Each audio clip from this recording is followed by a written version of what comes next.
Welcome to our YouTube channel DS studio. গল্পের জগতে আপনাদেরকে স্বাগত। নমস্কার বন্ধুরা, আমার চ্যানেলে আপনাদের সবাইকে স্বাগত।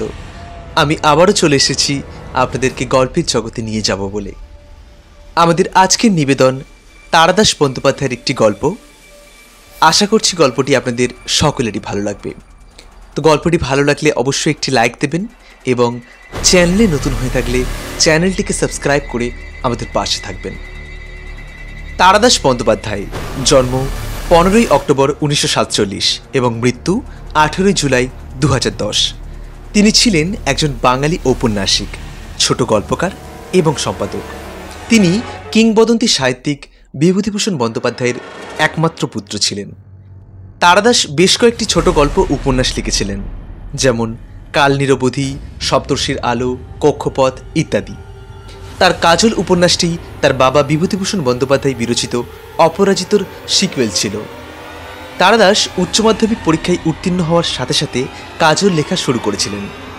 তারাদাস বন্দ্যোপাধ্যায়ের সর্বাধিক উল্লেখযোগ্য অবদান ছিল তারানাথ তান্ত্রিক, যা ছিল এক তন্ত্রসাধকের অভিজ্ঞতার গল্প। তারানাথ তান্ত্রিক চরিত্রটি বিভূতিভূষণ বন্দ্যোপাধ্যায় তৈরি করেছিলেন এবং তারই ধারাবাহিকতা বজায় রেখেছিলেন তারাদাস। এই গল্পগুলো প্রকাশিত হয়েছিল দুটি বই, তারানাথ তান্ত্রিক এবং অলাত চক্র। তাহলে চলুন আর দেরি না করে শুরু করা যাক আজকের গল্প, তারানাথ তান্ত্রিক ও ব্রহ্মপিশাচ।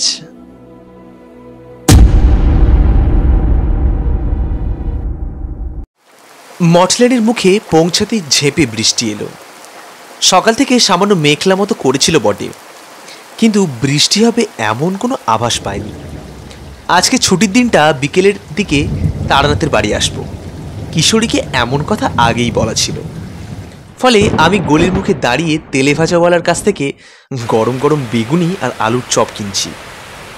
এমন সময় কিশোরীও এক বাক্স পাশিং নিয়ে আমার পাশে এসে দাঁড়ালো। তেলে ভাজার ঠোঙা হাতে নিয়ে যেই তারানাথের বাড়ির দিকে রওনা দিতে যাব, এমন সময় বৃষ্টি। কিশোরী ছাতা আনেনি, কোনো মতে আমার এই ছাতার তলায় মাথা গুজে হাঁটতে হাঁটতে বলল, আবহাওয়া অফিসে যারা কাজ করে তারা সব মুখ্য ডিম। আমি রেডিওতে খবর পড়ে আবহাওয়ার সংবাদ খুব ভালো করে শুনছি।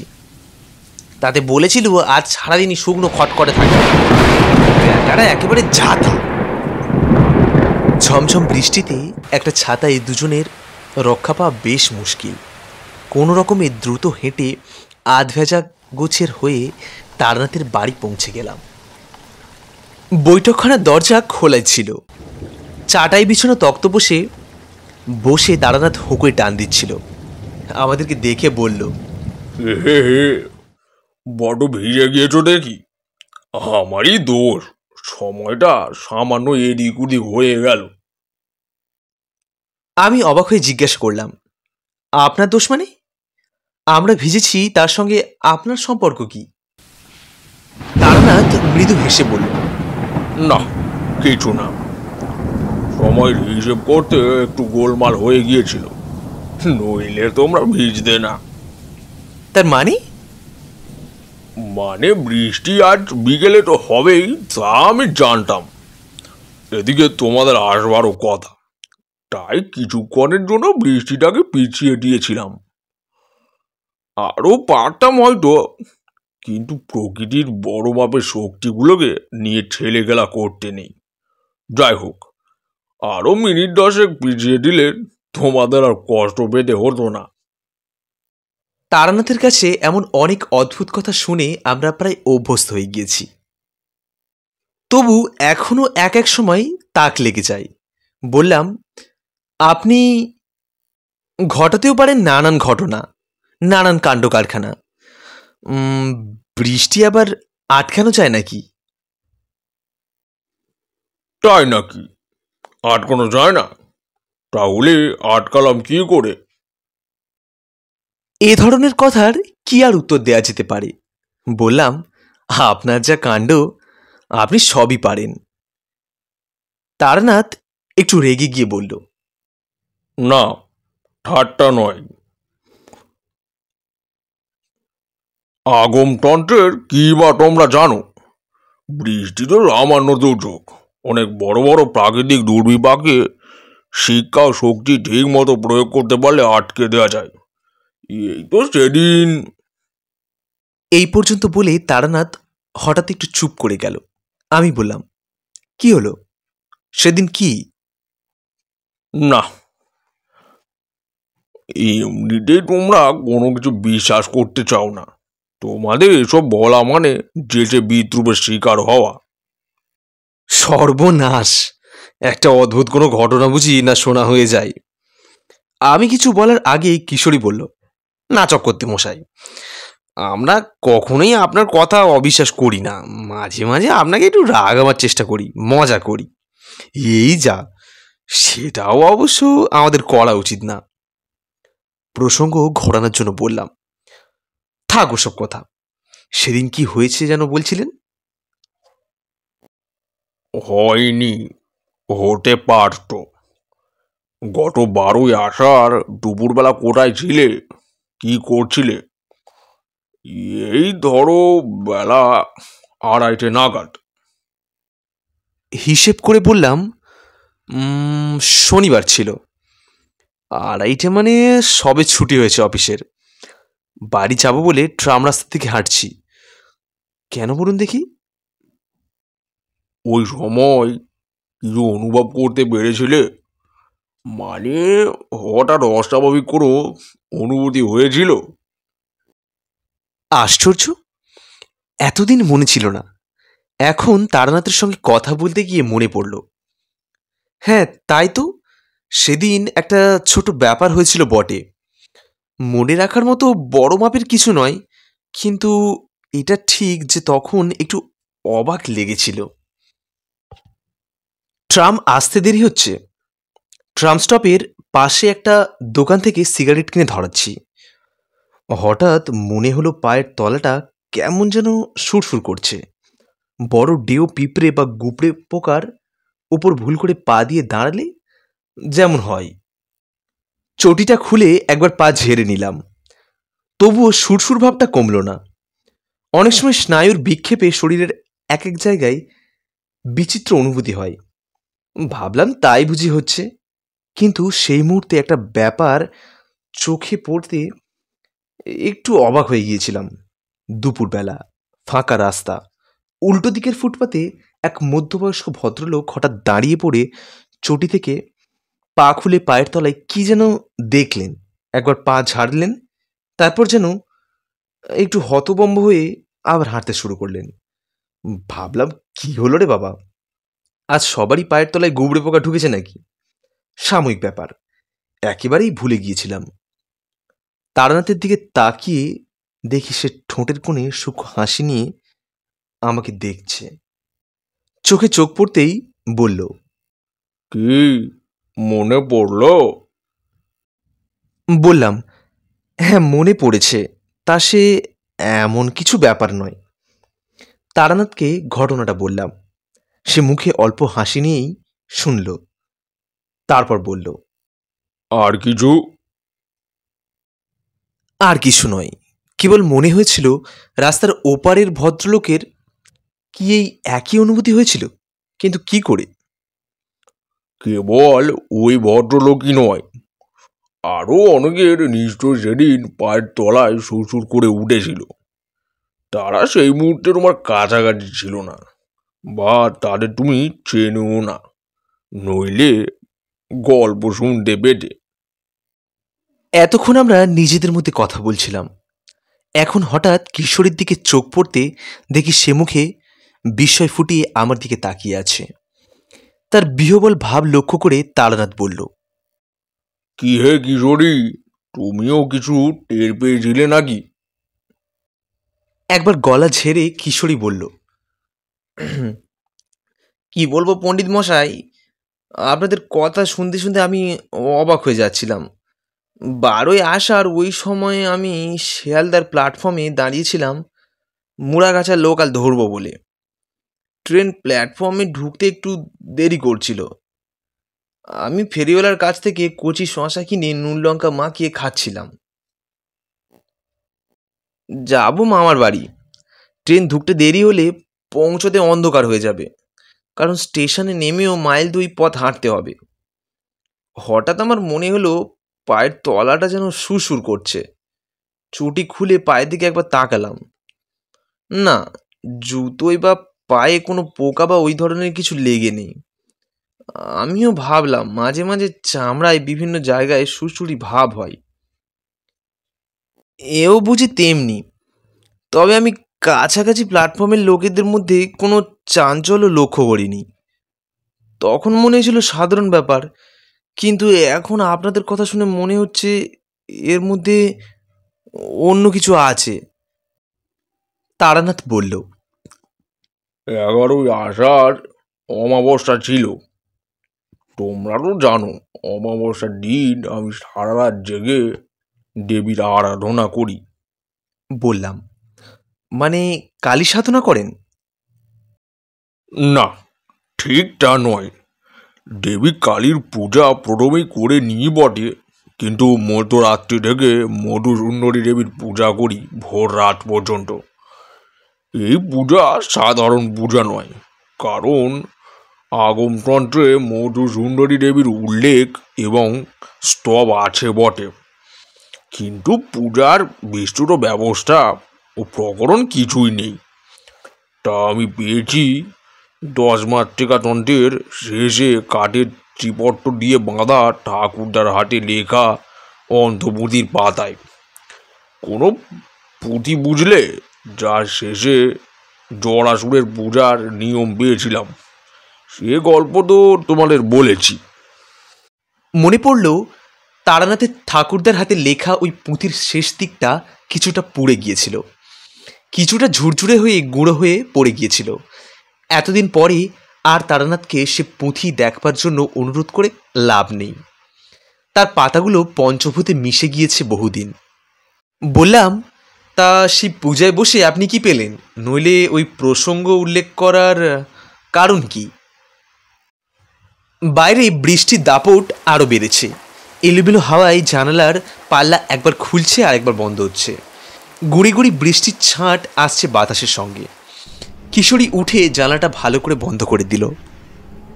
তারানাথ বলল, গল্পে গল্পে অনেকটা দেরি হয়ে গিয়েছে। তোমাদের আনা তেলে ভাজাগুলো এতক্ষণ হয়তো একেবারে ঠান্ডা। বসো একটু, আমি ভেতর থেকে আসছি। ওই তেলে ভাজাগুলো গরম করতে হবে। গরম চাও চাই একটু, আসছি এক্ষুনি। কথা বলতে বলতে বা গল্পের ফাঁকে তারানাথ মাঝে মাঝে বাড়ির ভেতরে যায়।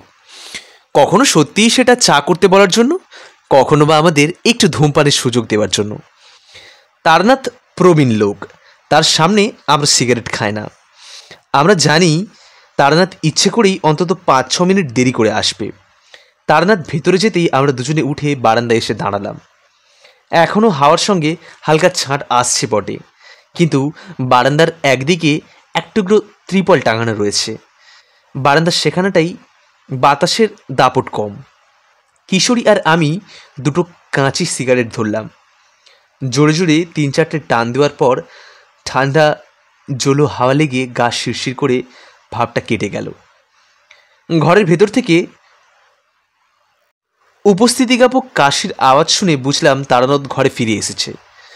ঘরে ঢুকে বললাম, এই মানে এর বৃষ্টি দেখছিলাম আর কি, বেশ নেমেছে। যা হোক, এমন দিনে একটা জমাট গল্প না হলে কি চলে?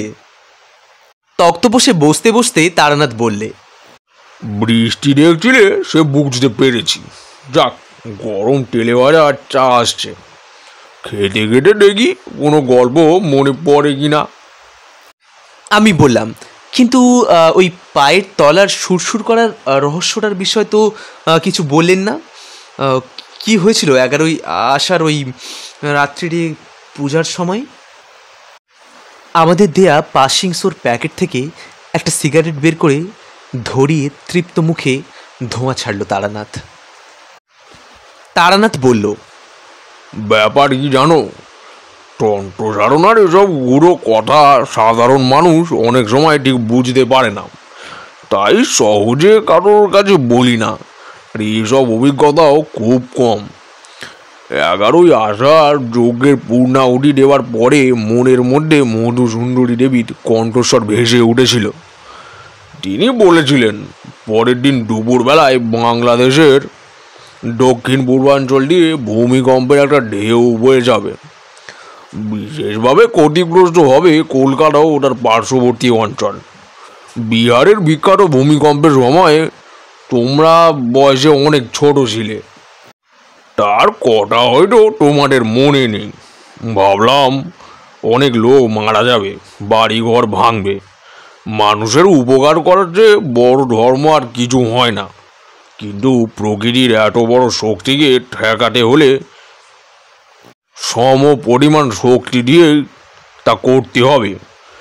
কাজেই যজ্ঞের শেষে আমি একটা বিশেষ ক্রিয়া করলাম, যাতে ভূমিকম্পের প্রভাবটা খুব ক্ষীণভাবে ওই অঞ্চলের মাটির নিচে দিয়ে বয়ে যায়, কেউ টের পাবে না।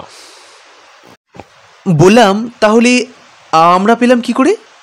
বা রাস্তার উপরে আমার দেখা ওই প্রবীণ ভদ্রলোক, তিনি টের পেলেন কি করে? তুমি কিশোরী বা তোমাদের দেখা ওই মানুষেরা কিঞ্চিৎ বিশেষ অনুভূতি শক্তির অধিকারী, ফলে তোমরা ব্যাপারটা অনুভব করতে পেরেছ। এটা ততখানি শারীরিক অনুভূতি নয় যতটা মানসিক।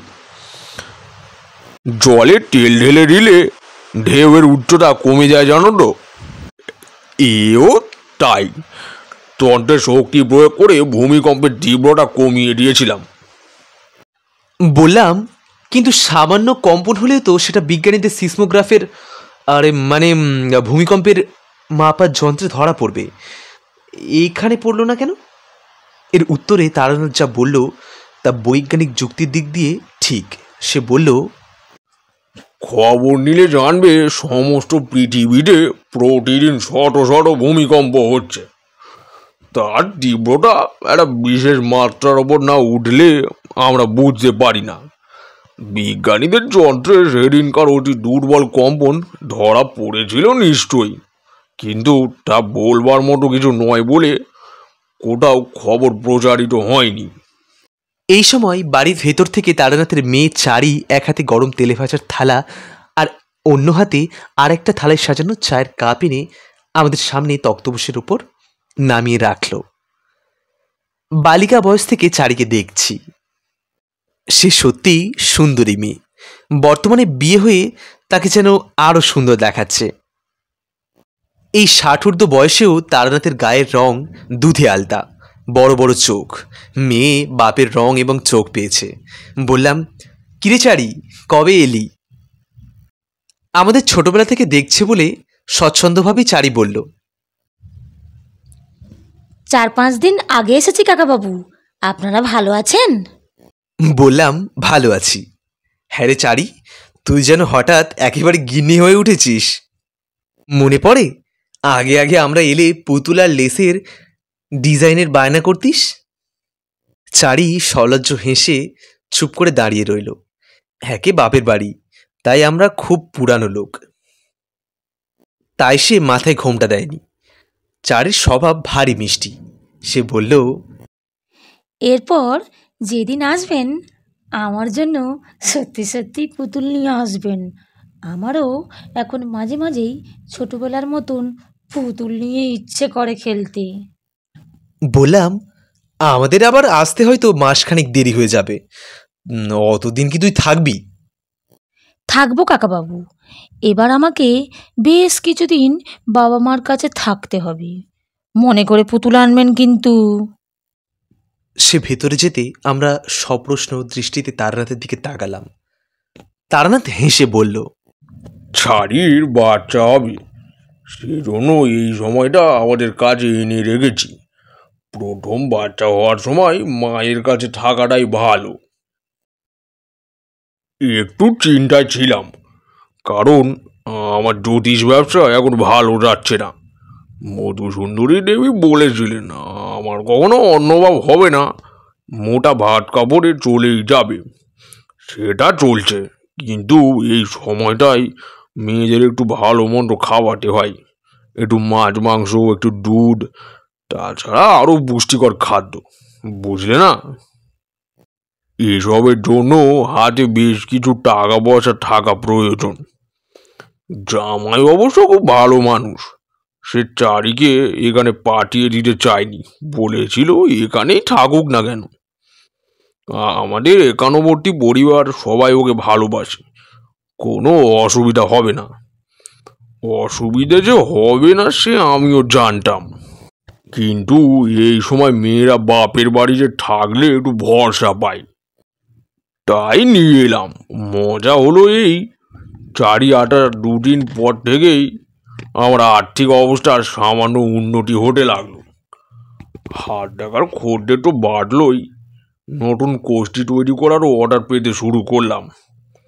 হুগলির তালদিঘি গ্রামে একটা দূর সম্পর্কের বৃদ্ধ পিসে মশাই থাকতেন। হঠাৎ তিনি মারা গেলেন। তার ছেলে বলেছিল না, আমি একমাত্র ওয়ারিশন। খবর পেয়ে গিয়েছিলাম বটে, কিন্তু দেখলাম ওই সম্পত্তি আমার কোনো কাজে আসবে না, গিয়ে দেখাশোনাও করতে পারবো না। কাজেই কয়েকদিন থেকে একেবারে জমি বিক্রি করে নগদ টাকা নিয়ে ফিরে এলাম। এভাবে তাড়াহুড়ো করে বিক্রি করায় দাম কিছু কম পেলাম বটে, কিন্তু চারির জন্য টাকা লাগবে ভেবে যা দাম পাই তাতেই বিক্রি করে দিলাম। এমন হবে আমি জানতাম, কারণ দেবীর অংশে তার আশীর্বাদ নিয়ে চারির জন্ম। আমার এই বৈষয়িক উন্নতিও একান্তই সাময়িক। বাচ্চা নিয়ে চারি ফিরে গেলে আমরা আবার সেই ডাল ভাত আর মোটা কাপড়। তেলে ভাজা শেষ করে চায়ের চুমুক দিয়ে কিশোরী বলল, চকর্তি মশাই, অনেক আশা করে এসেছিলাম, আজকে কি একটা ভালো গল্প হবে না? দিনটাও গল্পের পক্ষে খাসা। দু তিন চুমুক চা শেষ করে একটা পাসিং শো ধরালো তারানাথ। বলল, কত যে বিচিত্র সব স্মৃতির ভাণ্ডার বুকের মধ্যে জমে আছে, তার কি বলবো। একটা ঘটনার কথা মনে পড়ছে, সেটা তোমাদের বলা হয়নি। সে ঘটনা শুরু হয়েছিল এমনই এক বাদলা দিনে। আজ প্রায় 20-22 বছর আগেকার কথা। তখন সবে এই মডেলের এসে বাসা নিয়েছি, চারি তখনও হয়নি। সংসারে আমি আর আমার স্ত্রী দুজন প্রাণী। বাজারটা আমি নিজের হাতেই করতে ভালোবাসি। তাছাড়া সেভাবে সংসারের কাজকর্ম করার জন্য কর্মচারী রাখা সাধ্য আমার কখনোই ছিল না। একদিন বেলা 10টা নাগাদ বাজার করে ফিরে এসে সবেই বৈঠকখানায় এসে বসেছি, এমন সময় একজন লোক এসে উপস্থিত হলো। বয়স 30 কি 32, শ্যামবর্ণ, খুব সাধারণ মধ্যবিত্ত বাঙালির মতো চেহারা। একবার দেখলে দ্বিতীয়বার টাকাবার কোনো কারণ নেই, কিন্তু দুটি কারণে আমাকে টাকাতে হলো। প্রথম কারণ, তার চোখের একটা অসহায় ভাব। এ ভাব আমি আগেও লোকের চোখে দেখেছি। নিজের বুদ্ধির অতীত কোনো রহস্যময় ঘটনার সম্মুখীন হলে মানুষের চোখে মুখে এইরকম ভরসাহারা ভাব ফুটে ওঠে।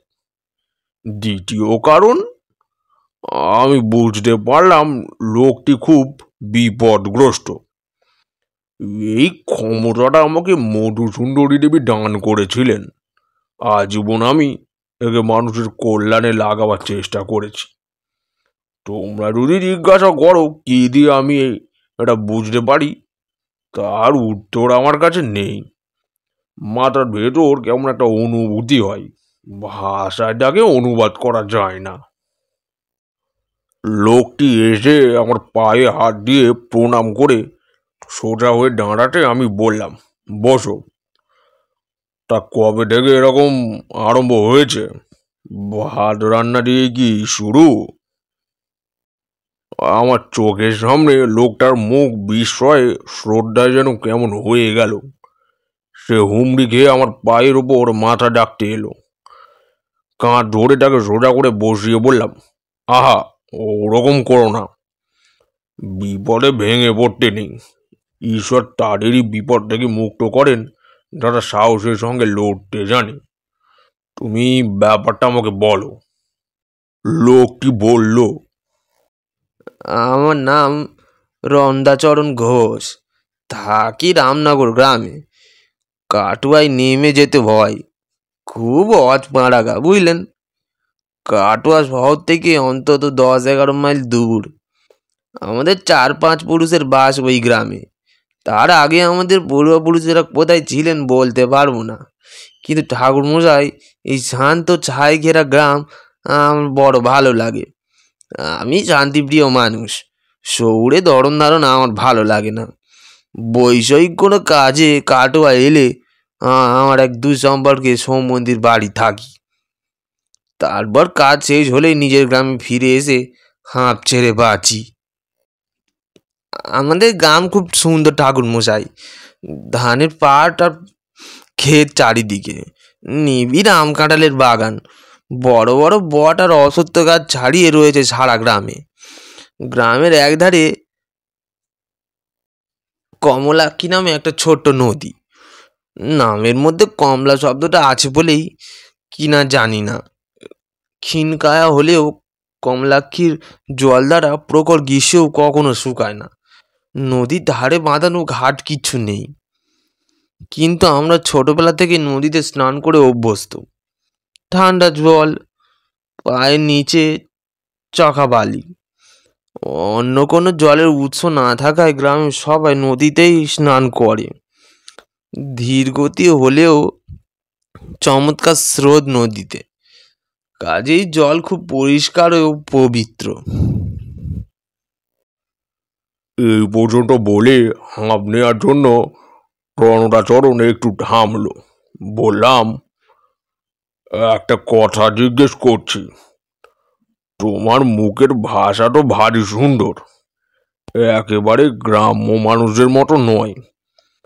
তুমি কতদূর পড়াশোনা করেছো? রণদাচরণ বিনয়ে মাথা নিচু করে বলল, আগে বলবার মতো তেমন কিছু পড়াশোনা করিনি। বোর্ডিংয়ে থেকে কাটোয়া স্কুল থেকে ম্যাট্রিক পাস করেছিলাম 2nd ডিভিশনে। ছাত্র হিসেবে খুব একটা খারাপ ছিলাম না, আর ছিল গল্প উপন্যাস পড়ার নেশা। সাধারণ লেখক থেকে রবীন্দ্রনাথ, বঙ্কিমচন্দ্র, শরৎবাবু সব পড়ে ফেলেছিলাম। আমাদের গ্রামে লাইব্রেরি ছিল না। স্কুলে পড়ার সময় শহরের লাইব্রেরি থেকে বই নিয়ে পড়তাম। এখন ভিপি ডাকে কলকাতা থেকে বই নিয়ে আনিয়ে পড়ি। ওই একটা নেশা আর কি, অন্য কোনো নেশা তো নেই। দেখলাম রণদাচরণের গল্প অন্যদিকে চলে যাচ্ছে।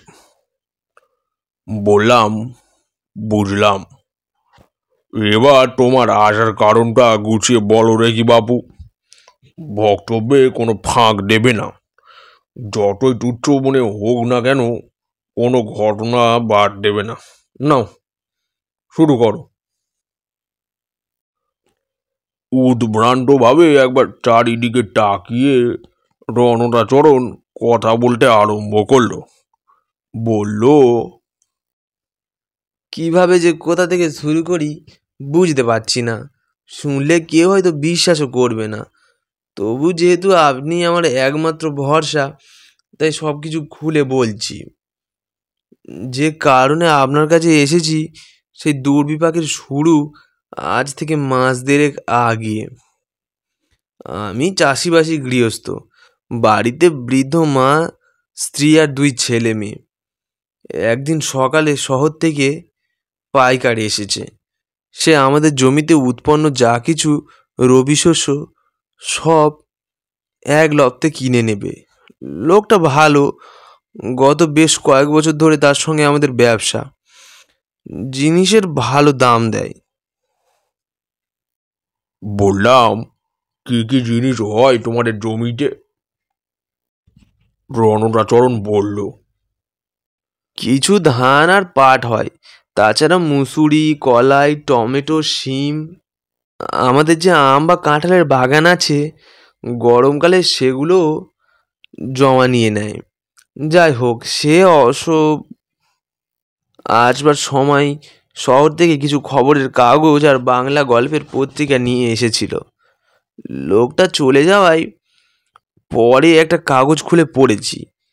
এমন সময় শুনতে পেলাম রান্নাঘরের দরজার কাছে দাঁড়িয়ে আমার মা এবং স্ত্রী কিছু একটা আলোচনা করছেন। প্রথমে খেয়াল করিনি, তারপর মনে হলো মায়ের গলায় যেন একটা বিস্ময়ের আভাস। কাগজ রেখে রান্নাঘরের দরজার কাছে গেলাম।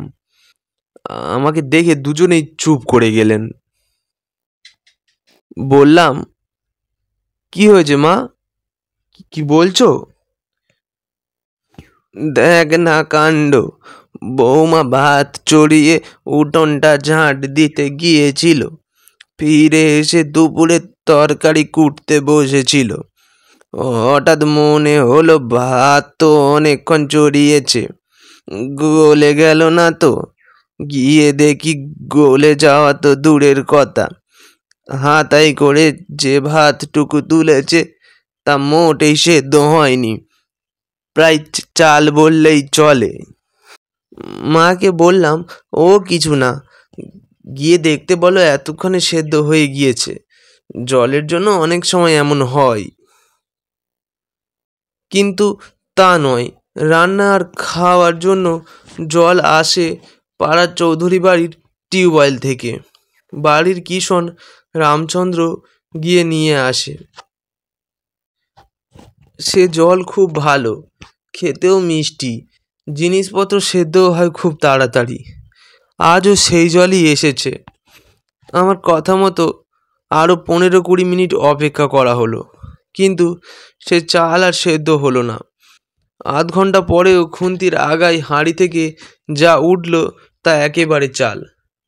কিছু বুঝতে না পেরে আবার নতুন করে জল চাপিয়ে চাল ছাড়া হলো। এবার কিন্তু অন্যদিনের মতোই ভাত ঠিক সময়ে হয়ে গেল। রণরাচরণ থামতে প্রশ্ন করলাম, আর কি কি সমস্যা হয়েছে বলো? কখনো কোনো রকম ভয় টয় পেয়েছো নাকি? আগে সেভাবে কিছু ঘটেছে বা দেখেছি তা নয়, কিন্তু আজ কদিন ধরে মনটা যেন কেমন একটা ভারী ভারী হয়ে আছে। কি যেন একটা অমঙ্গল ঘনিয়ে আসছে আমাদের পরিবারের ওপর। রাতে ভালো করে ঘুমোতে পারি না, দিনে কোনো কাজে মন বসে না। রাত্রিরে ঘুরে ফিরে একটা স্বপ্ন প্রায় দেখছি। একই স্বপ্ন বারবার দেখা কি উচিত? বললাম, কি স্বপ্ন দেখছো? গুছিয়ে বলো দেখি। স্বপ্নটা যে খুব ভয়ের তা নয়, কিন্তু আমি স্বপ্নের ভেতরে ভয় পেয়ে যাই। আমার দম বন্ধ হয়ে আসে, নিঃশ্বাস নিতে পারি না। চমকে জেগে উঠে যেই বসে অনেকক্ষণ ঈশ্বরের নাম করি।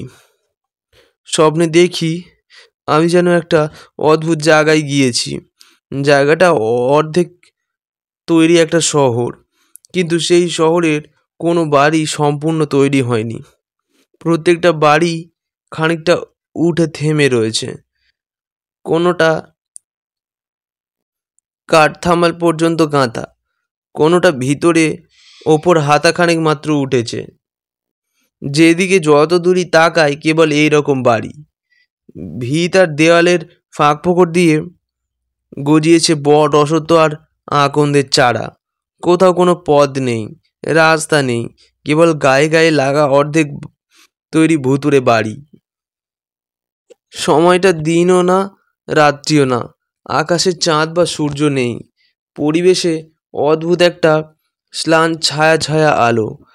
আমি বাড়ি ফিরে আসতে চাইছি, কিন্তু কিছুতেই ওই ভৌতিক শহর থেকে বেরোবার পথ খুঁজে পাচ্ছি না। আশ্চর্য গোলক ধাঁধার মধ্যে ঘুরে বেড়াচ্ছি, আর বহুদূর থেকে কে যেন কেমন গা ছমছমে গলায় আমার নাম ধরে ডাকছে। এই পর্যন্ত বলে রণরাচরণ থামলো।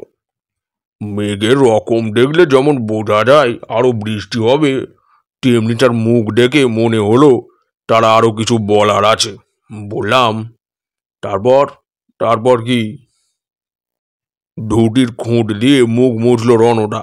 বলল, আলাদা করে আর কি বলবো, এরপর থেকে একদিন বাদ দিয়ে দিয়ে রান্নার ভাত বাঁধা পড়তে লাগলো। কোন দিন চাল সেদ্ধ হয় না, কোন দিন ডাল। একদিন আবার তরকারি করবার সময় সবগুলো পটলের ভেতর থেকে মোটা মোটা শুঁয়োপোকা বেরোলো।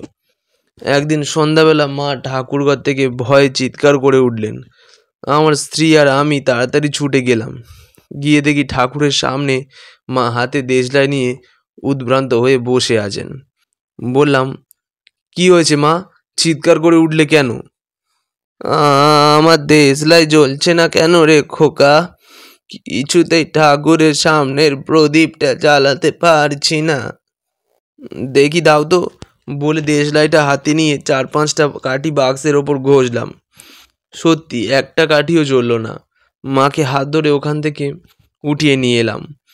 বললাম, এ দেশলাইটা ভালো নয়, তুমি আমার ঘরে বসো, আমি গগন সাধুকার দোকান থেকে 1 বান্ডিল দেশলাই নিয়ে আসছি। রামচন্দ্র গিয়ে পাড়ার দোকান থেকে দেশলাইয়ের প্যাকেট কিনে নিয়ে এলো। মায়ের হাতে দিয়ে বললাম, জ্বালো তো একটা কাঠি দেখি।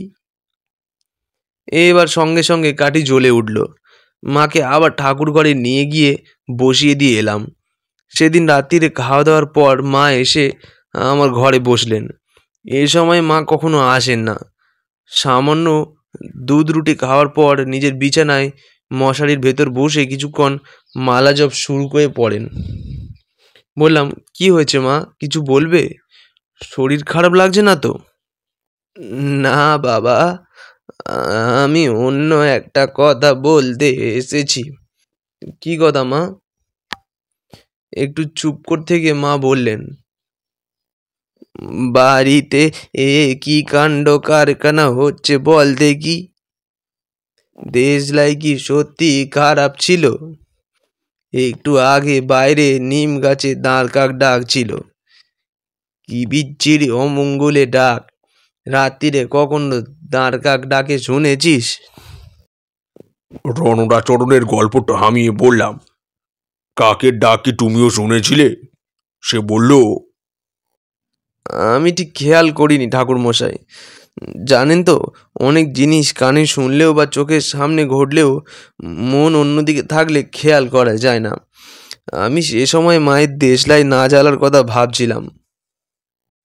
তা সে যাই হোক, একটু ভারাক্রান্ত মন নিয়ে শুয়ে পড়লাম। ক্লান্ত ছিলাম, ঘুমিয়ে পড়তে বেশি সময় লাগেনি। মাঝরাত্রির পার করে মেঘে ডাকে আর ঝড়ের শব্দে ঘুম ভাঙল। পাশে স্ত্রী শুয়ে অকাতরে ঘুমোচ্ছে। তাকে না ডেকে মশারির বাইরে এসে জানলার সামনে গিয়ে দাঁড়ালাম। বৃষ্টি এখনো আরম্ভ হয়নি, কিন্তু বাড়ির উঠোনে আর পাঁচিলের ওপাশে যতদূর দেখতে পাচ্ছি আম জাম নিম গাছ প্রবল ঝড়ে প্রায় লুটোপুটি খাচ্ছে। বিদ্যুৎ চমকে উঠলে সেই ক্ষণিক আলোয় দেখতে পাচ্ছি আকাশ কালো মেঘে ঢাকা। তাকিয়ে থাকতে থাকতেই ঝড়ের প্রাবল্য কমে বৃষ্টি নামলো। প্রথমে ঝিরঝির, তারপরে বড় বড় কয়েক ফোঁটা, আর তারপরে ঝমঝম করে আকাশ ভেঙে জল ঝরতে লাগলো। জানলা দিয়ে ছাঁট আসছে। সরে এসে ভালো করে জানলা বন্ধ করে দিলাম। ফিরে এসে মশারি গুঁজতে গুঁজতে ভাবলাম, আজ সারাদিন আকাশ তো পরিষ্কারই ছিল। সন্ধ্যের পর বা রাত্রিরে বৃষ্টি হতে পারে সেটা তো মনে হয়নি। আবহাওয়া গতি প্রকৃতি একদম বদলে যাচ্ছে দেখছি। এইসব 7-5 ভাবতে ভাবতে যখন প্রায় ঘুম এসে গিয়েছে, তখন উঠোনের নিম গাছের ডাল থেকে ঝড়ের শোঁ শোঁ আওয়াজ সত্ত্বেও স্পষ্ট শুনতে পেলাম দাঁড় কাকের ডাক। কি বলবো পণ্ডিত মশাই, আমার সমস্ত গা শিউরে উঠল। কাকের ডাক তো অনেক শুনেছি, কিন্তু এ কি ধরনের ডাক? এমন ঝড় বৃষ্টি সত্ত্বেও নিম গাছের ডালে বসে একটা কাক এরকম গম্ভীর আশ্চর্য গলায় ডেকে চলেছে। সে না শুনলে বিশ্বাস করা যায় না। তাছাড়া আপনি হয়তো জানেন, ভেজা দাঁড় কাক কখনো ডাকে না। সকালে উঠে দেখি মেঘ কেটে গিয়েছে, চারিদিকে ঝকঝকে রোদ্দুর। গঞ্জে জরুরি কাজ ছিল। স্নান সেরে দই চিড়ে খেয়ে তাড়াতাড়ি বেরিয়ে পড়লাম। পথে বেরিয়ে প্রথমেই যেটা মনে হলো, আরে উঠোনে বা পথে কোথাও মাটি ভিজে দেখছি না তো। রাস্তায় কোথাও কোনো জল কাদাও জমে নেই। যেরকম ঝড় রাত্রিরে হয়েছে তাতে দু একটা সরু ডালপালা বা গাছের পাতা পথের ওপর পড়ে থাকা উচিত ছিল। পথের দুদিকেই যখন বড় বড় অনেক গাছ, কিন্তু এ তো একেবারে শুকনো। অদ্ভুত কাণ্ড বটে। গঞ্জে পৌঁছে রামপদ নদীর দোকানে গিয়ে বসলাম। কাজের কথা হওয়ার পর যখন উঠছি, রামপদ বলল, আপনাকে একটু শুকনো দেখাচ্ছে, শরীর ভালো আছে তো? শরীর ভালোই আছে, আসলে রাত্রিরে ঝড় বৃষ্টিতে জেগে গিয়ে অনেক আর ঘুম আসেনি। ঘুম না হওয়ার জন্যই বোধহয় ওই রকম দেখাচ্ছে। হিসেবের খাতায় কি একটা লিখতে যাচ্ছিল রামপদ। থমকে গিয়ে আমার দিকে তাকিয়ে অবাক হয়ে বলল, ঝড় বৃষ্টি কাল রাত্রিরে? কই না তো দাদাবাবু, কাল রাত্রিরে তো ঝড় বৃষ্টি হয়নি। নৌকোতে মাল আসছিল, সে বস্তাগুলো গুদামে তুলবার জন্য আমি প্রায় সারা রাত জেগেছিলাম। কই কিছু তো। সেও আমার দিকে অবাক হয়ে তাকিয়ে আছে, আমিও তার দিকে অবাক হয়ে তাকিয়ে আছি। একটু সামলে নিয়ে বললাম, ও স্বপ্ন দেখেছি তাহলে। আমি বড্ড অদ্ভুত অদ্ভুত স্বপ্ন দেখি। বাড়ি বেরবার পথে যাদের সঙ্গে দেখা হলো প্রত্যেকেই একটু কায়দা করে গত রাত্রি ঝড় বৃষ্টির কথা জিজ্ঞেস করলাম। না, কেউই কাল রাতে ঝড় বাদলের আওয়াজ শুনিনি। আর বেশি লোকের সঙ্গে কথা বলতে ভয় করলো। ছোট জায়গা, এর পরে রটে যাবে রণদাচরণ ঘোষের মাথা খারাপ হয়ে গিয়েছে। সবাইকে ডেকে কী সব আবল তাবল কথা জিজ্ঞেস করছে।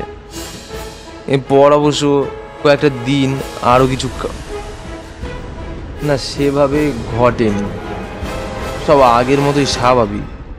ভাবলাম যাক, আর দুর্ভাবনার কারণ কিছুই নেই।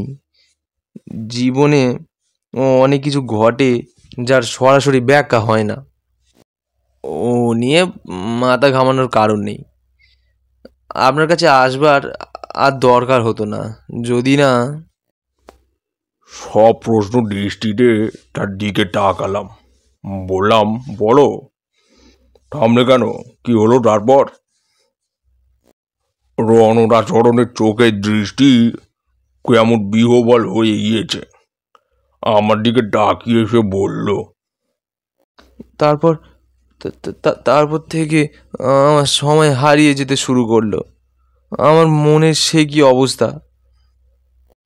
রণদাচরণের পেছনে যে আবছা অন্ধকার দেখছিলাম সেটা আরো অনেক গাঢ় হয়ে এসেছে। মনে হলো বিপদটা দ্রুত ঘনীভূত হয়ে আসছে, এবং যে অশুভ শক্তির আবেশ ঘটেছে লোকটার ওপর, সেই শক্তিটা চাইছে না ও আমার কাছে আর বেশিক্ষণ বসে থাকে।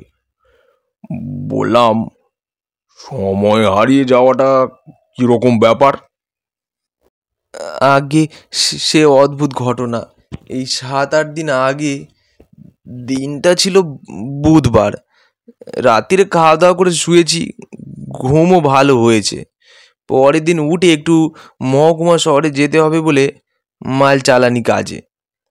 ভোরবেলা ঘুম ভেঙে কুয়োতলা থেকে হাত মুখ ধুয়ে এসে স্ত্রীকে বললাম, দই চিড়ে মেখে দাও তো, মহকুমা যাব, তাড়াতাড়ি আছে।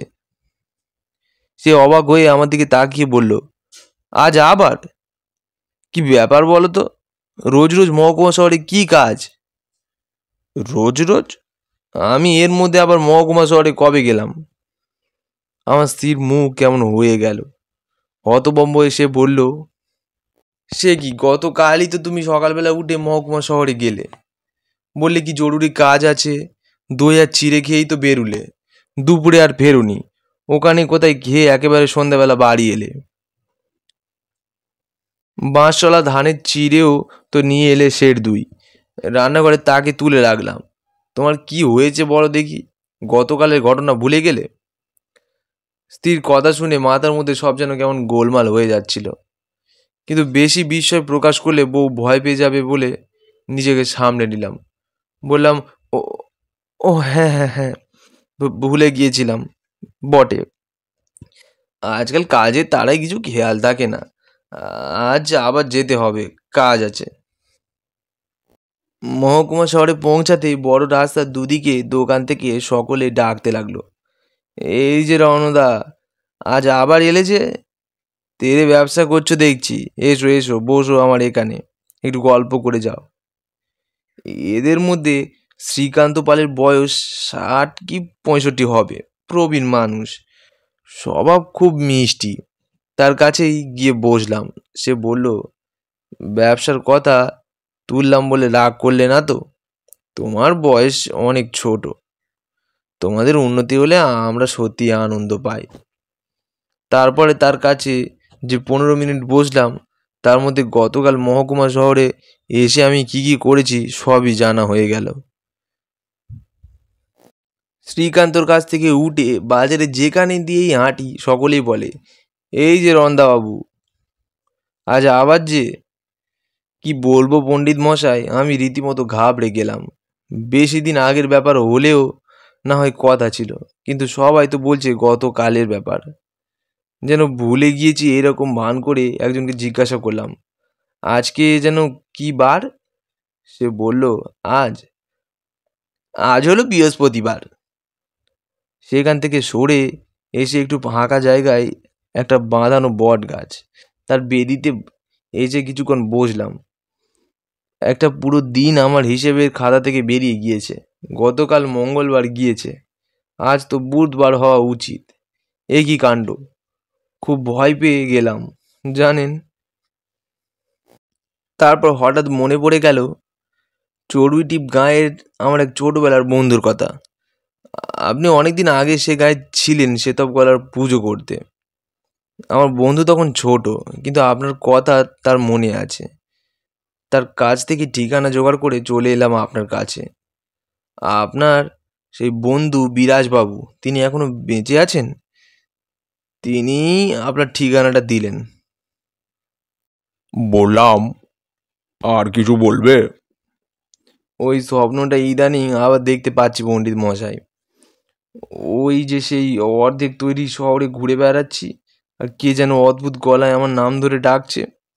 ডাকটা দূরে ছিল, এখন প্রতি স্বপ্নে সে ডাকছে, সে যেন কাছে চলে আসছে। আমি আর দেরি না করে চলে এসেছি আপনার কাছে, আপনি আমাকে রক্ষা করুন।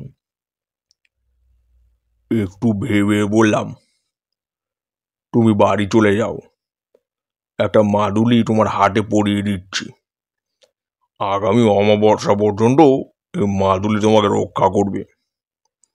কৃষ্ণা চতুর্দশীর দিন দুপুর নাগাদ আমি পৌঁছে যাব তোমার বাড়ি। ভালো করে ঠিকানা দিয়ে যাও। সেখানে রাত্রিবেলা আমি একটা পুজো করব আর একটা যজ্ঞ করব। ভয় নেই, বিপদ কেটে যাবে। রণরাচরণের মুখ উজ্জ্বল হয়ে উঠল। সে বলল, বাঁচলুম পণ্ডিত মশাই। তা কি কি জিনিস আমাকে সংগ্রহ করে রাখতে হবে বলুন, আর দক্ষিণা সহ মোট কত খরচই বা পড়বে? খরচের কথা এখন থাক, জিনিসের ফর্দ একটা বানিয়ে দিচ্ছি, জোগাড় করে রাখবে। কিছু জিনিস তুমি পাবে না, সেসব আমি নিয়ে যাব। এই ফর্দেই কয়েকটা দ্রব্য পাওয়া কঠিন হবে, তবু চেষ্টা করো, গ্রামে থাকো, পেয়ে যাবে। ফর্দ তৈরি করে যখন তার হাতে দিলাম, তার মুখ বিস্ময়ে ভরে উঠল। বেচারার দোষ নেই, সাধারণ পুজোর জিনিসপত্রের মতো সে নয়।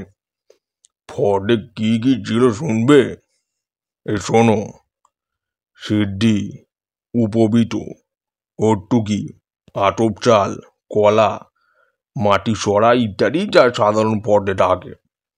তার সঙ্গে ছিল প্রথম ফল ধরেছে এমন আম গাছের পোকায় খাওয়া খুঁটি পাতা, একসঙ্গে হলুদ সুতোই গ্রথিত। কলা বাদুরের ডানা, কেউ ডুবে মারা গিয়েছে এমন পুকুরের তলার মাটি। কলঙ্ক ধরা পুরনো তেলের প্রদীপ, পেট্রোলের, ইত্যাদি ইত্যাদি। রণরাচরণ বলল, এইসব জিনিস আমি জোগাড় করে রাখবো। আরও কি লাগবে বলেছিলেন? সে তুমি পাবে না, দোকানে কিনতে পাওয়া যায় না। বললাম আমি নিয়ে যাব। এবার যাওয়ার রাস্তা ভালো করে বলো তো। দিন 7 পরে রণদাচরণের গ্রামের রাস্তায় বাস থেকে নামলাম। তারানাথ সিগারেট ধরাবার জন্য থামল। সেই ফাঁকে বললাম, আপনি তো গল্প বলে চলেছেন, কিন্তু আমাদের তো কিছু প্রশ্ন জমে যাচ্ছে যে। দেশলাইয়ের কাঠিটা ছাইদানি হিসাবে ব্যবহৃত নারকেলের মালায় গুঁজে দিয়ে তারানাথ বলল, বলবো, বলো। এভাবে কতক্ষণ গল্প শোনা যায়? রণদাচরণের দুর্ভাগ্যের পেছনে কি ছিল বলুন। এদিকে তো হাঁপিয়ে উঠলাম। তারানাথ বলল, ব্রহ্ম পিশাচ। তারানাথ চক্রবর্তীর কাছে অনেক বিচিত্র কথা শুনেছি, কিন্তু কখনো ব্রহ্ম পিশাচের কথা শুনিনি। বললাম, সেটা আবার কি? সিগারেটে জোরে একটা টান দিয়ে তারানাথ বলল, তা বলতে পারবো না, কখনো দেখিনি তো, বোধহয় দেখা যায়ও না। যেমন ধরো দুর্ঘটনার সম্ভাবনা, ভয়, বিষণ্ণতা, অমঙ্গল, ভয়ানক অসুস্থ রোগীর ঘরের ম্লান পরিবেশ, এসব কি দেখা যায়? প্রকৃতির তেমনি একটা অশুভ শক্তির নাম হলো ব্রহ্মপিশাচ। নাম দিয়ে চিহ্নিত করলে ধারণা করা সহজ হয় বলে এই নাম ব্যবহার করা হয়। নইলে নিম্ন ডামরতন্ত্রের প্রায় বিলুপ্ত প্রেতকপাটিকা শাখায় একে বিপরীত কারিকা শক্তি বলা হয়েছে, কোনো নাম দেওয়া হয়নি। মানুষের উপর এর প্রভাব পড়ে কেন? রণদাচরণের অপরাধ কি? কেন তাকে ভুগতে হয়েছিল? কোনো কারণ নেই, হঠাৎ রাস্তার পিছলে পড়ে গিয়ে পা ভাঙে কেন? বলেছি তো, জিনিসটা একটা দুর্ঘটনার মতো, খুবই শক্তিশালী সম্ভাবনা। কারো ওপরের প্রভাব পড়লে তাকে দুর্ভাগ্যজনক আকস্মিকতা বলে মেনে নেওয়া ছাড়াও উপায় নেই। ব্রহ্মপিশাচ জগতের একটা অন্ধ অপশক্তি।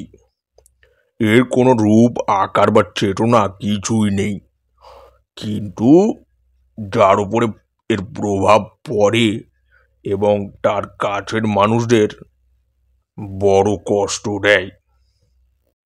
বললাম, আপনি আগে থেকে ব্যাপারটা জানতেন নাকি রণদাচরণই প্রথম?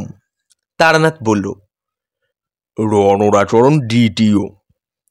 এসব ঘটনা তো রোজ রোজ ঘটে না, আর এত বড় দেশে কোথাও ঘটলেও সব খবর আমার কাছে পৌঁছয় না। আগে একটা মাত্র লোককে দেখেছিলাম এরকমই পিশাচগ্রস্ত। তখন আমি সমস্ত বাংলাদেশে প্রায় হেঁটে ঘুরে বেড়াচ্ছি। নদীয়ার মুর্শিদাবাদের সীমান্তে গ্রামে আশ্রয় নিয়েছিলাম, সেখানেই দেখা। তারা আমাকে ডাকেনি বা আমার তন্ত্রমন্ত্রের সাধনা সম্বন্ধেও কিছু জানতো না। আমি এমনি সাধারণ ব্রাহ্মণ অতিথি হিসাবে রাত্রিতে আশ্রয় নিয়েছিলাম। তখনকার দিনে, শুধু তখনকার দিনে কেন, এখনো গ্রামের দিকে অতিথি হিসাবে ব্রাহ্মণদের খাতির আছে। সন্ধ্যের মুখটায় তাদের বাড়ির দাওয়ায় বসে আছে, হাতে হুঁকো তাদের বাড়ির কিষান ধরিয়ে দিয়ে গিয়েছে, টানছি। বাড়ির কর্তা আমার কাছেই দাওয়ায় উপর বসে এটা ওটা গল্প করছে। হঠাৎ সামনের উঠোনে ঠপ করে কিসের একটা শব্দ হলো। আমরা দুজনেই অবাক হয়ে তাকালাম। ভারী জিনিস নয়, নরম পোঁটলা গোছের কিছু জিনিস পড়বার শব্দ। কর্তার নাম বিষ্ণুপদ। সে দাওয়া থেকে নেমে জিনিসটা দেখতে গেল। পরক্ষণে তার চিৎকার, এ আবার কি? আরে ভোলা, এ ভোলা! ভেতর বাড়ি থেকে ভাই ছেলেপুলে সব বেরিয়ে এলো। লণ্ঠনা লাঠি হাতে কর্মচারী ভোলাও দেখতে এলো ব্যাপারটা কি। আমিও এগিয়ে গেলাম। উঠোনের ঠিক মাঝখানে কোথা থেকে একটা মোটা সোটা বিড়াল এসে পড়েছে। দরজা দিয়ে হেঁটে আসেনি, কারণ ওপর থেকে পড়ার আওয়াজ আমি নিজেই শুনেছি। পাঁচিলের ওপাশ থেকে প্রাণীটা কেউ যেন ছুঁড়ে দিয়েছে। হঠাৎ এসে মাটিতে পড়ায় টটোমটো খেয়ে বিড়ালটা সেই জায়গাতেই চুপ করে বসে দুল করে তাকাচ্ছে। বারান্দা থেকে এক বৃদ্ধা, সম্ভবত বিষ্ণুবরর মা, তিনি বললেন, এ আবার কি শুরু হলো বিষ্ণু? এর জন্য একটা কিছু কর বাবা। বিষ্ণুবর কিছু বলার আগেই সমস্ত উঠোন জুড়ে ধূপধাপ শব্দ শুরু হয়ে গেল। এবার শুধু বিড়াল নয়, তার সঙ্গে ছোট আর মাঝারি আকারের কুকুরের বাচ্চা, সেগুলো মাটিতে পড়তেই তার স্বরে চেঁচামেচি শুরু করে দিল। এমন অনৈসর্গিক কাণ্ড কখনো দেখিনি। বিষ্ণুবর চিৎকার করে তার কর্মচারী ভোলাকে বলল, বাইরের দরজা খুলে দে, এগুলো বেরিয়ে যাক। ভোলা ছুটে গিয়ে উঠোনের দরজা খুলে দিতে প্রাণীগুলো হুড়মুড় করে বেরিয়ে চলে গেল। বারান্দায় বিষ্ণুবরর মা কাঁদছেন, ভাইরা বিহবল হয়ে দাঁড়িয়ে রয়েছে। আর বিষ্ণুবরও আমার হাত ধরে বলছে, ঠাকুরমশাই, আজ কদিন ধরে রাত্রিরে বাড়িতে সব অদ্ভুত কাণ্ড হচ্ছে। আপনাকে বলবো ভেবেছিলাম, তার মধ্যেই আপনার সামনে হয়ে গেল। বিষ্ণুবর তার বাড়িতে ঘটা অঘটনের কাহিনী ভিটু মুখে বলে গেল, কিন্তু আমার সেসব শোনার প্রয়োজন ছিল না, কারণ আমি ততক্ষণে বাতাসে আটপ চাল আর কিসের একটা অপ্রীতিকর আঁচড়ে গন্ধ পেটে আরম্ভ করেছি। বললাম, তাতে কি বুঝলেন? নতুন একটা পাসিং শো ধরিয়ে তারানাথ বলল, বুঝলাম যে বাড়িতে ব্রহ্মপিশাচের আগমন ঘটেছে। এসব তারই মূল লক্ষণ। গুরুর কাছে শুনেছি, পুঁথিতে পড়েছি, দেখলাম এই প্রথম। কি করলেন তারপর? করবো আর কি, লোকটাকে পিশাচের আবেশমুক্ত করানোর জন্য যা করার তাই করলাম। আমাদের সাধনায় নিয়ম আছে, গরুরও আদেশ, কাউকে বিপদগ্রস্ত দেখলে তাকে ফেলে পালানো যাবে না, পালালে নিজের সাধনার ফল ধ্বংস হয়ে যাবে। রণরাচরণের বাড়িতে যা যা করবো স্থির করে যাচ্ছিলাম, বিষ্ণুপদর বাড়িতেও তাই করলাম। বললাম, তাতে ফল হলো? পিশাচের প্রভাব দূর হলো? তারানাথ একটু চটে গেল। ফল হবে না বলছো কি? আমি তারানাথ তান্ত্রিক, বীরভূম শ্মশানের হাঁকিনি সিদ্ধা মাটু পাগলির শিষ্য। আমার সামনে দাঁড়াবে নিম্ন ডামর থেকে বেরিয়ে আসা একটা তুচ্ছ পিশাচ, প্রক্রিয়া করে তাড়িয়ে ছাড়লাম। সাহস করে জিজ্ঞাসা করলাম, কি প্রক্রিয়া? আবার সেই প্রশ্ন? কতবার তো বলেছি যে গুহ্য ক্রিয়ার কথা অলিখিত কাউকে বলতে নেই, বললে সেও বুঝবে না এবং ক্রিয়ার গুণও নষ্ট হয়ে যাবে। তবে কিছু কিছু তোমাদের বলি, কারণ তোমরা দুজনেই ভালো আধার। ব্রহ্মপিশাচ বিতাড়নের পুরো ক্রিয়া কেমন তা বলবো না, তবে কি কি প্রয়োজন হয় তার কিছুটা বলছি। আরও কিছু শোনো, শুনলে অবাক লাগবে। প্রথমেই দেহবন্ধন হিসাবে জয়ন্তীর মূল 1 অঙ্গুলি পরিমাণ কেটে বিপদগ্রস্ত মানুষটির মণিবন্ধে মন্ত্রে উচ্চারণপূর্বক পড়িয়ে দিলাম। জয়ন্তী চেনো? বললাম, নাম শুনেছি, গাছ দেখিনি কখনো। জয়ন্তীর লোকায়ত সাধারণ নাম হলো জাঁহ তুর্কি।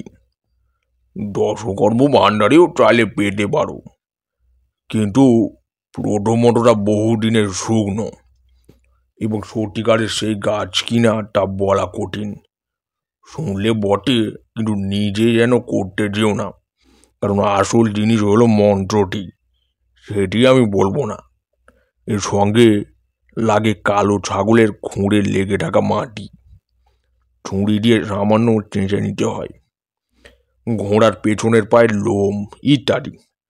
আকন্দ কাঠের আগুন তৈরি করে মাটির ছোট সরাই এই উপাদানগুলি পুড়িয়ে ছাই সংগ্রহ করতে হবে।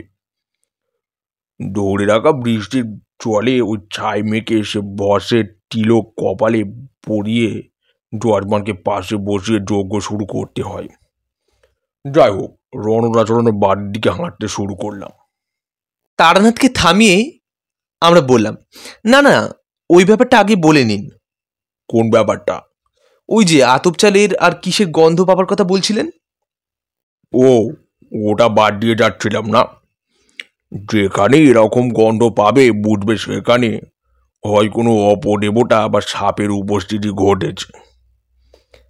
আশ্চর্য হয়ে বললাম, সাপ আর অপদেবতা?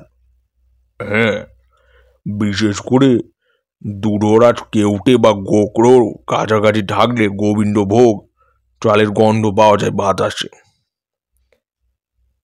তারানাথকে আর ঘাঁটালাম না। খুচরো উদ্ভট কথা শুনতে গিয়ে আসল গল্পটাই হারিয়ে যাবে।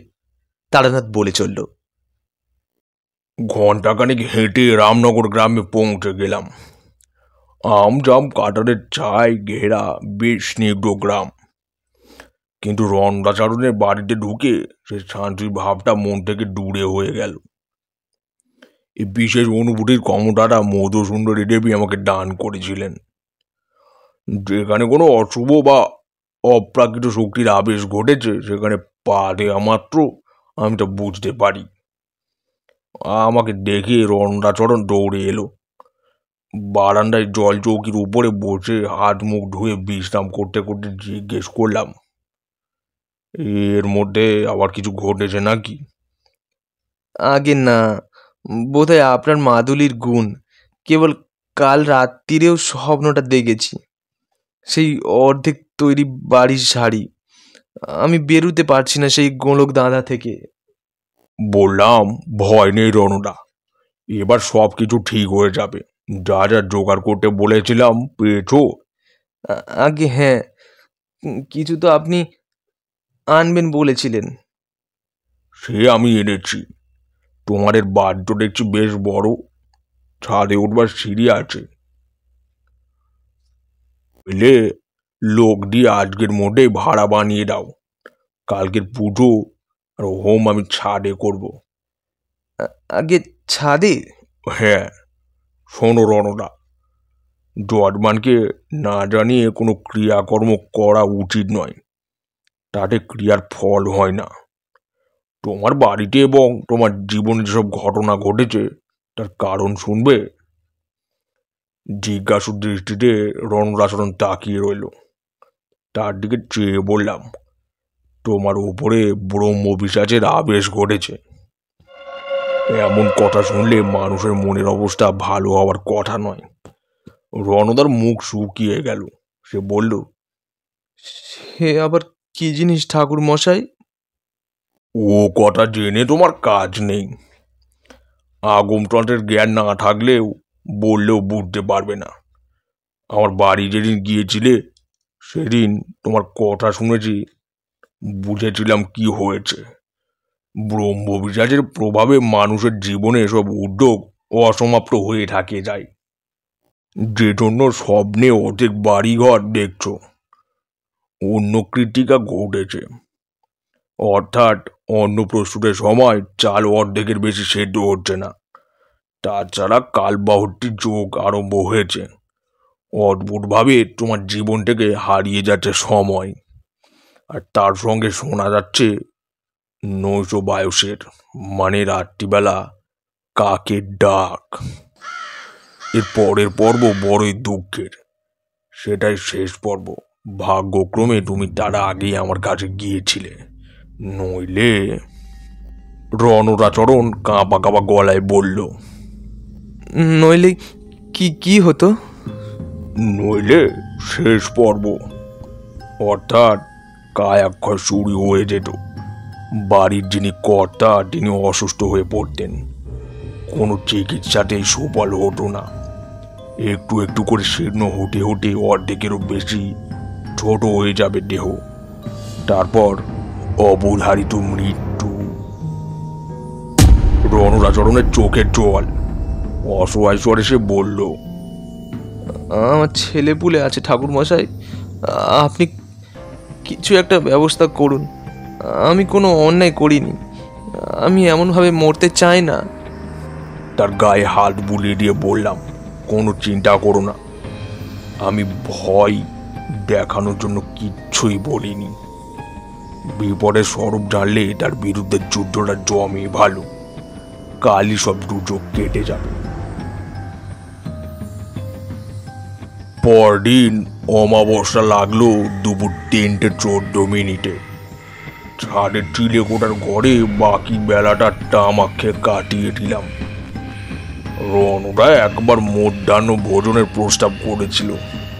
তাকে বললাম, যজ্ঞ করতে হয় উপবাসে ডেকে, আমি জলও খাবো না, তুমি খেতে পারো, কারণ তোমার কল্যাণে ক্রিয়া হলেও যজ্ঞের সঙ্গে তোমার কোনো যোগ নেই, তুমি দূরে বসে শুধু দেখবে। রণদার মা এবং বাড়ির ছেলে মেয়ের বলা হলো সংসারের মঙ্গলের জন্য আমি ছাদে একটা ষষ্ঠয়ন আর যজ্ঞ করব। তারা সরল মানুষ, যা বোঝানো হলো বুঝে গেলেন। রাত 10টা নাগাদ উপদেবতা বিতরণী প্রক্রিয়া শুরু করলাম। একটু দূরে বসে গোল গোল চোখ করে রণদাসরণ দেখতে লাগলো। পুজো আরম্ভ করার সঙ্গে সঙ্গে অনুভব করলাম এতক্ষণ ধরে স্থির থাকা বাতাস মৃদুভাবে ঘুরতে শুরু করেছে। শান্ত জলাশয়ে পাথরের টুকরো ছুঁড়লে যেমন বৃত্তাকার ঢেউ তৈরি হয়, কেমন যেন একটু শিউরে উঠে রণদা ভীতি চোখে চারিদিকে তাকালো। আমি তার দিকে তাকিয়ে ঠোঁটে আঙুল দিয়ে চুপ করে বসে থাকতে বললাম। কাদার উপর বালি ছড়িয়ে যজ্ঞের বেদি তৈরি করেছি, তার উপরে জ্বলছে সরু সরু আকন্দ ডালের আগুন। ডান হাতে কুচি করে ঘি নিয়ে আহুতি দিচ্ছি, প্রতিবার বাঁ হাতে ধরা আশরাউড়ার ডাল আজরাচ্ছি ছাদের ওপর। ক্রমাগত এইভাবে ঘন্টাখানেক ধরে মন্ত্রোচ্চারণ করার পর একটা অদ্ভুত গন্ধে চারিদিকে বাতাস ভরে গেল। দুর্গন্ধ নয়, কিন্তু এ কেমন একটা গন্ধ যা পৃথিবীতে কখনো সৃষ্টি হতে দেখিনি। কিছুক্ষণ নাকে গেলে চেতনা আচ্ছন্ন হয়ে আসতে থাকে। দেখলাম এই অপার্থিব গন্ধের প্রভাবে রণরাট বসে থাকা অবস্থাতেই সামনে পেছনে সামান্য দুলতে আরম্ভ করেছে। তার চোখ অর্ধেক বোঝা, মুখ ঈষৎ হাঁ করে আছে। আমি তাড়াতাড়ি মধুসুন্দরী দেবীর দেওয়া শুদ্ধি মন্ত্র উচ্চারণ করে চন্দন মাখিয়ে একটা রক্তকরবী যজ্ঞাগ্নিতে ছুঁড়ে দিলাম। সঙ্গে সঙ্গে এই আশ্চর্য গন্ধটা ধীরে ধীরে মিলিয়ে গেল। যজ্ঞ বেদির দিকে তাকিয়ে দেখলাম পুজোর অন্ত শুরু হয়েছে। একটি ঘোর সবুজ বৃদ্ধাঙ্গুষ্ঠ পরিমাণ আলো কাঁপতে কাঁপতে বালি আর কাঠের মধ্যে থেকে উঠে আসছে। মৃদু গলায় বললাম, রণদা দেখো। আমার আঙুলের নির্দেশ অনুসরণ করে যজ্ঞ বেদির দিকে তাকিয়ে রণদা স্থির হয়ে গেল। বললাম, এই হচ্ছে ব্রহ্ম পিশাচের চাক্ষুষ সত্তা। ঊর্ধ্বক্ষেপণী মন্ত্র উচ্চারণ করে তর্জনী নেড়ে ওই সবুজ আলোটিকে আকাশের দিকে চলে যেতে ইঙ্গিত করলাম। প্রথমে আসতে, পরে দ্রুত আলোটি ওপরে উঠে যেতে লাগলো। রণদাও ওপরের দিকে তাকিয়ে রয়েছে। অমাবস্যা রাতের আকাশে তৈরি হয়ে গিয়েছে স্বাভাবিক অন্ধকারের চেয়েও অন্ধকার গোল গ্রহ নিবৃত। সবুজ আলোটা দ্রুত উঠে তার মধ্যে দিয়ে ওপরের কোনো অজানা জগতে মিলিয়ে গেল। একটা পাসিং শো ধরিয়ে তারারাত বলল, পরের দিনই আমি রামনগর ছেড়ে কলকাতা ফিরে আসি। মাসখানেক পরে অরুণাচরণ এসে একবার দেখা করে গিয়েছিল। না, তার বাড়িতে আর কোনো উপদ্রব হচ্ছে না, ভারী খুশি সে। গল্প শেষ করে তারারাত বলল, কি যা বললাম বিশ্বাস হয়নি বুঝি? এই জন্য তোমাদের কিছু বলতে ইচ্ছে করে না। তো বন্ধুরা, আজকের গল্পটি এখানেই শেষ হচ্ছে। গল্পটি কেমন লাগলো কমেন্ট করে জানাতে একেবারেই ভুলবেন না। ভালো লাগলে অবশ্যই একটি লাইক দেবেন এবং চ্যানেলে নতুন হয়ে থাকলে চ্যানেলটিকে সাবস্ক্রাইব করে আমাদের পাশে থাকবেন। তো বন্ধুরা, আজকের মতো এখানেই, দেখা হচ্ছে পরের কোনো গল্পেতে। নমস্কার।